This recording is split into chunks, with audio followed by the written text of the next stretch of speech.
On content, Pranay, just to go like one level deeper, so type of content and distribution of content. So for your audience, what kind of content has generally worked well, right? So between, let's say, blogs, Twitter posts, LinkedIn posts, webinars, maybe even deep dive podcasts. So like various forms there. And then second is, what is that channel of distribution that's like worked really well between Twitter, LinkedIn, Reddit, putting it out there on communities, maybe even like driving SEO, right? So on both these things, what has really worked? Yeah, so here we have tried a bunch of things. I think two main channels work for us as of now. One is LinkedIn, and this we have like I have personally built tried to build followers in LinkedIn. Yeah. So LinkedIn works. We have tried Twitter a lot.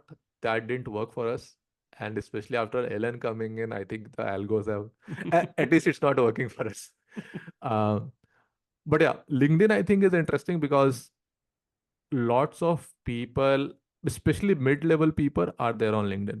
So these are not developers who are there on LinkedIn, but managers of developers. So the way that works for us is managers see that and then they ask their developers to see that, hey, like, do you want to check SigNoz out? The second is our GitHub repo. Uh, because we are decently popular now in our space, we get featured in a lot of lists. So in GitHub, there are like a lot of lists which people create that, hey, awesome list for this, awesome list for that. So we get featured in a lot of those spaces. So other people, other members, when they're writing their blogs, they feature us here. And because of that, we sort of get traction there.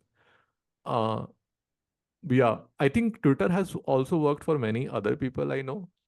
It's just that we have not been able to crack it. So maybe like for people who are starting up in dev tools, they should also look up into Twitter. And also, we do a lot of at least one community call of the open source community, and that helps us to get distribution. So what we do is we do the community call, so that helps us gives us an opportunity to talk about us, that hey, like, we are doing this community call, so join. And then when we do the community call, after that we record and put it in YouTube.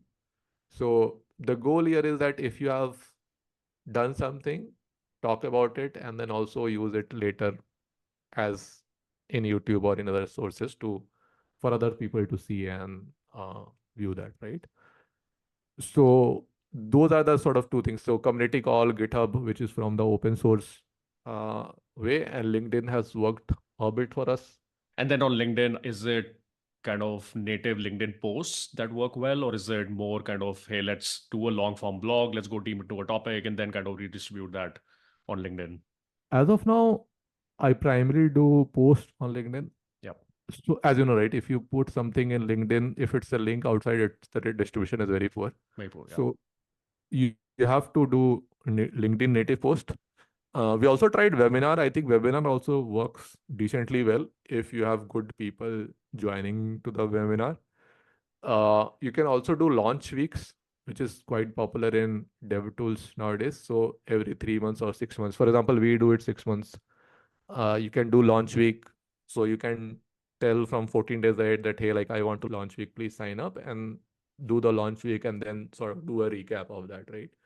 So always, you're thinking about content, it's like the one main event, but you can do 14 days before that and 14 days after that, just based on one event, right?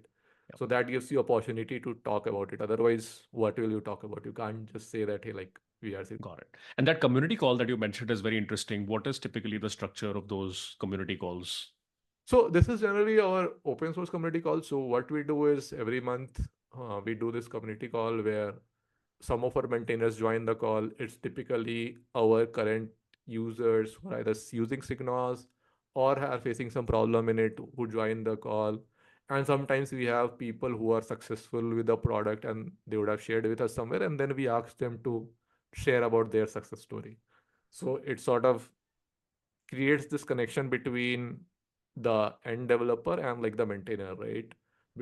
And like put face to Yep. uh, names. And people also get to know other success stories that, hey, like, these people are doing this and they have found SigNoz useful in this way. They can also connect with each other. So that is sort of the structure that, hey, like you can ask questions to the maintainers of SigNoz. Other people can share their success stories, and if there is like any feedback which they have. So we also get to learn that, hey, like this part is like very bad, or like, why don't you look into this area, which is something new? So yeah, it's just like for the community to come together, share ideas with us. We sometimes also ask them feedback that, hey, like we are thinking about this topic, maybe give some early preview of things we are working on, and see what is the thought process there.